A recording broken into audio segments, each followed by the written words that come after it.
তিস্তার বাম তীরে ভয়াবহ নদী ভাঙনে ভিটেমাটি হারানোর ঝুঁকিতে পড়েছে স্থানীয় বাসিন্দারা। ভাঙন রোধে কার্যকর পদক্ষেপ না পাওয়ার অভিযোগে এবার পানি উন্নয়ন বোর্ড ঘেরাও কর্মসূচি পালন করছে তিস্তা পাড়ের মানুষ। এলাকাবাসীর অভিযোগ, পরিস্থিতি দেখতে প্রতিনিধিরা এলেও তা কেবল লোক দেখানো পরিদর্শনের মধ্যেই সীমাবদ্ধ থাকে। ফলে বাধ্য হয়েই তারা এই ঘেরাও কর্মসূচিতে নেমেছেন। দ্রুত ব্যবস্থা নেওয়া না হলে ভবিষ্যতে আরও বড় ধরনের ও কঠোর আন্দোলনের হুমকি দিয়েছে চরম দুর্ভোগে থাকা মানুষগুলো।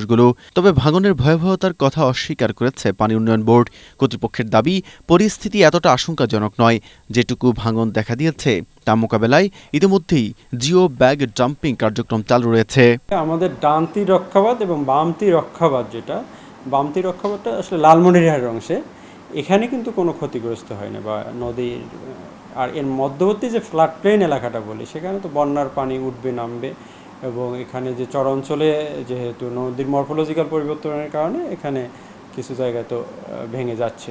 সেটা হলো মধ্যবর্তী অঞ্চল, মানে বাঁধ না, বাঁধের কোনো অংশ না। আপনার ডান তীরে যে বলক কিছু জায়গায় স্লাইড করেছে, সেটা আপনারা জানেন যে নদীর ডাইনামিক্স অনেক কঠিন। এখানে হয়তো নদী অনেক সময় মানে ব্যাক হুইলিং হয়, মানে পানিটা ঘুরে, সেক্ষেত্রে যে ডাম্পিং জোন থেকে ব্লক সরে গেলে ক্ষতিগ্রস্ত হয়।